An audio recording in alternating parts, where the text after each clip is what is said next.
Preservation Evokers focus on healing wounds with the green Dragonflight behind them and reversing wounds with the bronze Dragonflight while enhancing our allies. I'm going to show you how to play it in Season 4 in a beginner-friendly format and digestible manner for both Mythic Plus and also raiding. This here is the general overall stat priority I like to go with. Take it with a pinch of salt and always go for that number 1 on here, which is getting a higher and higher eye level and intellect. Generally, if it has a higher intellect and eye level on the new piece of gear you're getting, then it's going to be an upgrade, and you should simulate your character if you're really not sure on the secondary stats. But that is a tad more advanced already. For the talent trees, use this one on the left for raiding and use this one on the right hand side for Mythic Plus. There's import strings in the description for both of these, and I will be going through the important talents at a later point in this video. But before we get into that, let's look at the really cool and unique cooldowns and utilities we have at our disposal as preservation. So, starting from the top left, we've got Tip the Scales.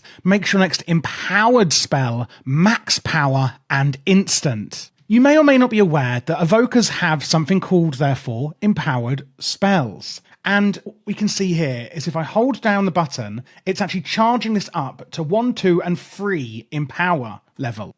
So again, when we use, for example, our Fire Breath, you can see it's got 3 different empower levels, and we can hold the button down and use that empower levels to max, which obviously takes a few seconds to do. So when we look again at Tip the Scales, you can see that it's going to make our next empowered spell max power and also instant. Then we have on the bottom Stasis. That's going to cause your next 3 helpful spells to be duplicated and stored. And then we can use that again to release all of that healing. Fury of the Aspects is our Bloodlust or Heroism, different name depending on if you're Horde or Alliance. This basically is going to be a massive haste increase for your party and raid members, and generally your raid leader will tell you when to use this, or in Mythic Plus you may want to discuss with your group first when is best, because it is on a long cooldown. We have Obsidian Scales, top right, reducing damage taken by 30% for 12 seconds, and that's on yourself as a personal defensive. Rewind, rewinding 33% of the damage taken by all allies in the last 5 seconds, a fantastic cooldown, which is healing them, but technically it's rewinding damage. And Emerald Communion, restoring 20% of health and 2% mana every second for 5 seconds. Any overhealing is actually then going to get transferred over to your nearby allies. We've really got an amazing and very unique toolkit, as you can see here, as Preservation Evokers. Looking at the utilities we've actually got, again, we've got a big list of unique ones. Cauterizing Flame is one of my favourites. It's going to remove all bleed, poison, curse, and disease effects on your target and heals them after removing said effects. It's very rare in WoW that we get an ability like this that does all of these. Usually a lot of specs can just do poison and disease, or curses and magic effects, etc. And very rarely do we see one that can remove bleed effects. This is amazing. We've also got on the bottom right, Neutralize, which is going to cleanse magic and poison effects. And that's what I mean. Normally we just get one like that. So we're really unique as Evokers with having this Cauterizing Flame. Quell on the top middle, Interrupt or Kick. Kick is just another word for an interrupt. And this is used to interrupt the enemy's spell casting, which is really, really important. We're not just here to do healing, but we are also here to stop our enemies from doing damage or causing disruption to us and our allies. Blessing of the Bronze is going to reduce the cooldown of movement abilities for our allies, which is fantastic. And then lastly, Hover and Zephyr. Hover is going to increase our movement speed, and we can actually cast all of our spells while we're on the move. Zephyr then reducing the damage for our party from AoE, or Area of Effect Effects. Area of Effect Effects, that's right, and applies a speed boost. So if we know there's going to be a big area-wide damage coming into our allies, we can use this to reduce that damage. Going now into game and looking how it's all going to come together, starting off with the raid build, you may notice that my UI is very different. I use a multitude of add-ons, mainly Elf UI, and I've custom built this UI myself. It's very, very minimalist.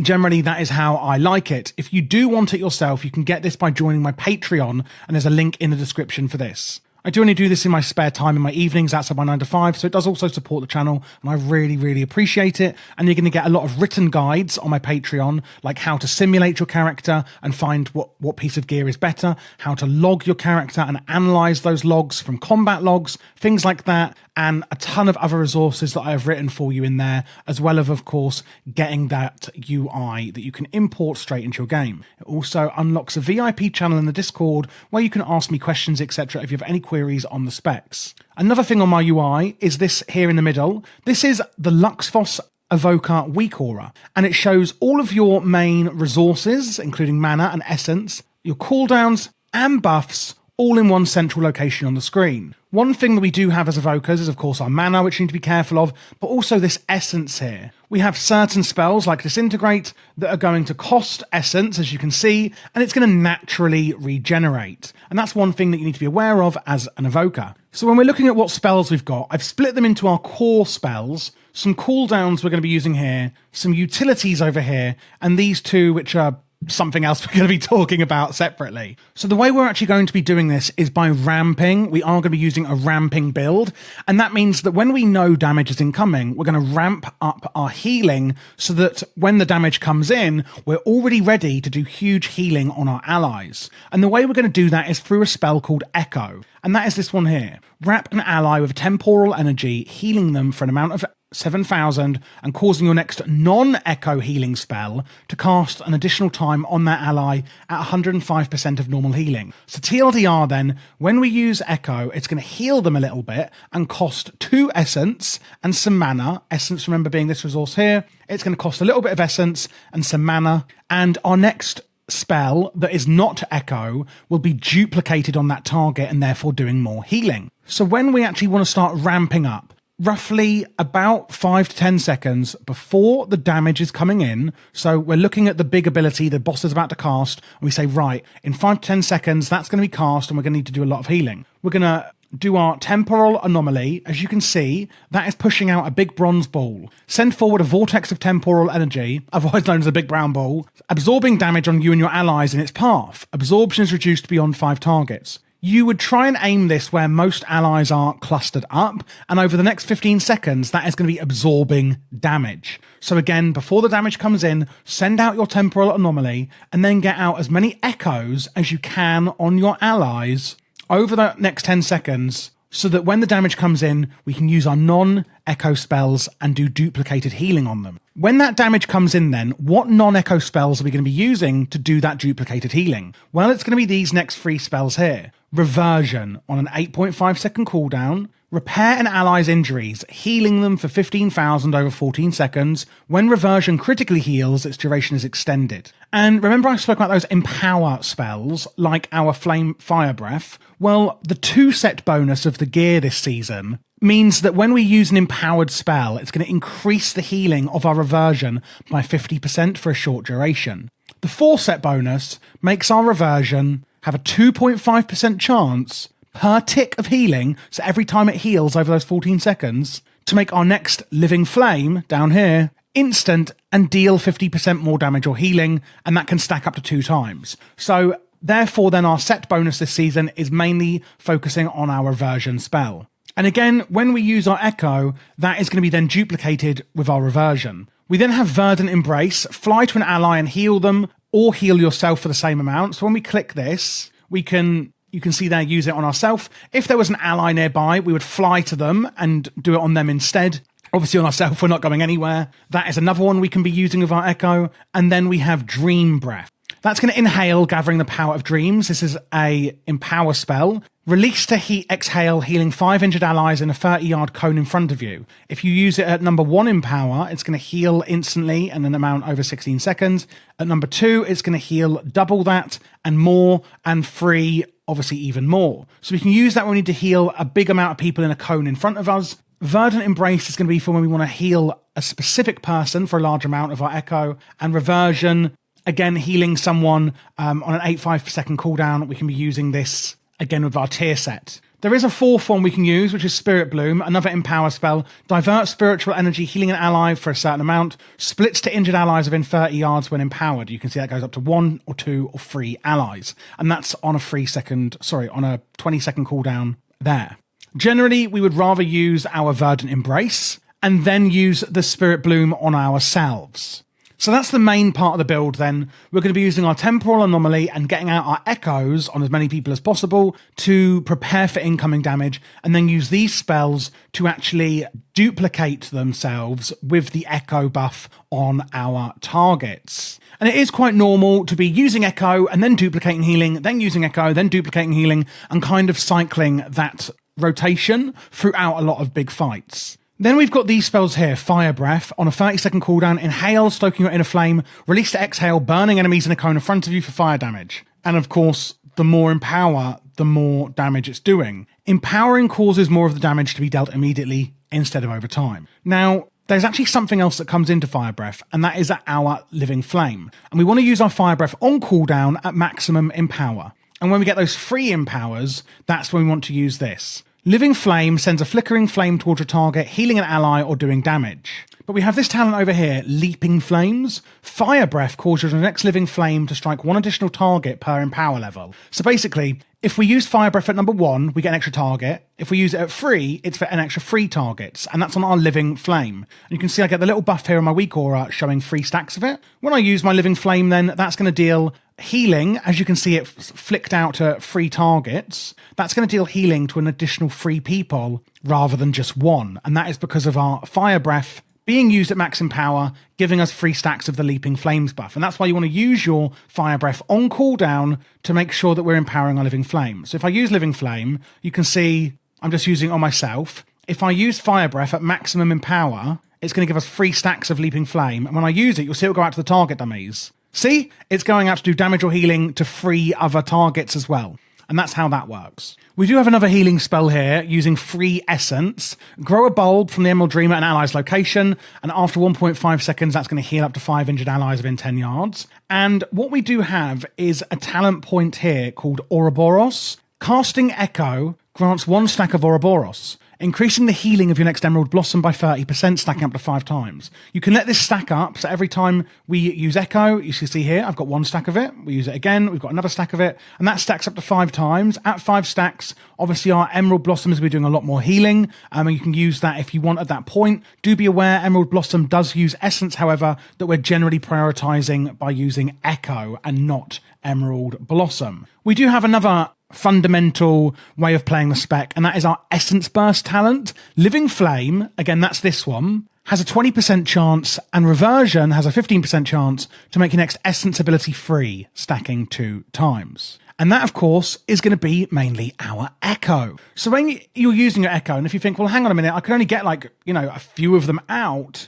then don't forget, as you can see here, using Living Flame is actually going to be helping get you your essence back rather quickly to be able to use on more echoes, etc. An Essence Burst, as you can see here, does stack 2 times. So do be aware that using Living Flame and Reversion, which is this one, remember, which we're using a lot, will help get you your essence back quicker and quicker, and therefore we can get more echoes out over the raid. We also have this one here, Life Bind. Verdant Embrace temporarily bonds your life with an ally, causing your healing on either partner to heal the other amount, and that's the Verdant Embrace here. So when you use it to fly to an ally and do that duplicated healing, either on yourself or them, you will then be bonded, meaning any self-healing, etc., or healing on them will actually do some to you and vice versa. So there's some passive healing going on there. And when you do use Reversion, your healing is increased on those targets. So all of your other healing is increased on those due to the Grace Period talent here.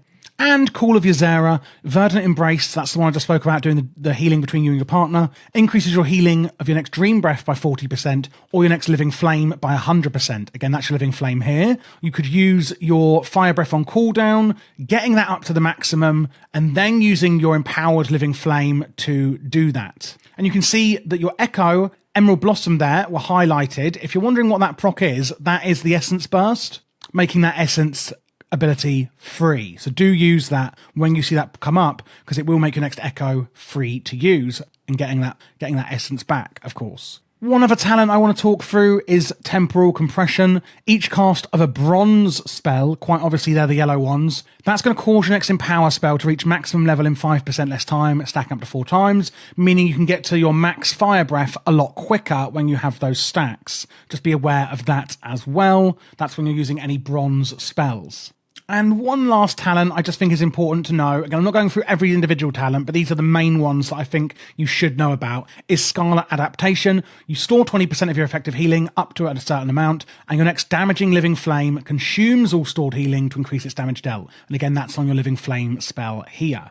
So although to begin with, Living Flame may seem like a small little filler, it is actually quite powerful all on its own with all the buffs we're giving it. Let's move on then to these cooldowns and utilities down here. We've got Dragonflight, taking a deep breath and fly, as you can see, like this. Fly to the target location, healing all allies in your path immediately and over a certain amount for 15 seconds. Removes all root effects if they're stuck in place. You are immune to movement impairing effects while flying. That's a fantastic cooldown we've got there to heal multiple people. We have Emerald Communion here, which I've already spoken about. Commune of the Emerald Dream, restoring 20% health and 2% mana for every second. Overhealing is transferred to an injured ally within 40 yards. Lastly, Rewind. Rewind 33% of the damage taken in the last 5 seconds by all allies within 40 yards. This is insane.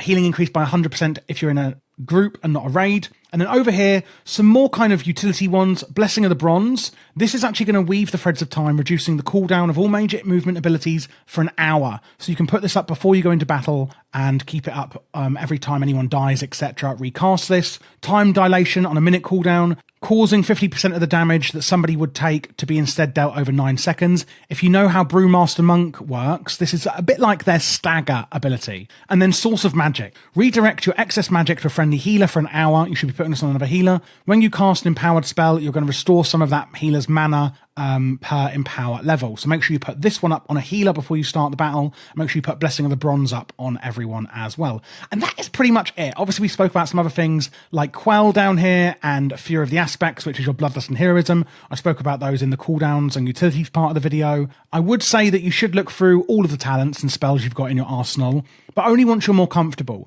We've spoken about a lot already in this video, and I don't want you getting overwhelmed. And I do like to reiterate and try and teach this in a way that you should be doing it as like building blocks. If this is all quite overwhelming, start off by doing a low difficulty of content and get your temporal anomaly and your echo cycling with your spells. Once you've mastered that, then be like, right, then I'm going to start trying to use my fire breath and my living flame, as well, and Emerald Blossom. And then be like, right, then I'm going to start working out when I should be using my cooldowns and my utilities and kind of use it as building blocks or like a staircase of getting one thing mastered and moving on to the next. I feel like there's a lot of pressure in WoW that we have to be the absolute best and be doing absolutely everything right from the offset. When actually I think it's a better way to learn by taking it one step at a time and doing low difficulty content and slowly increasing your prowess and your experience as you increase the difficulty. And the same way goes with looking at all the talents and looking at all the spells you have. You don't want to overwhelm yourself. It is an overwhelming game. If we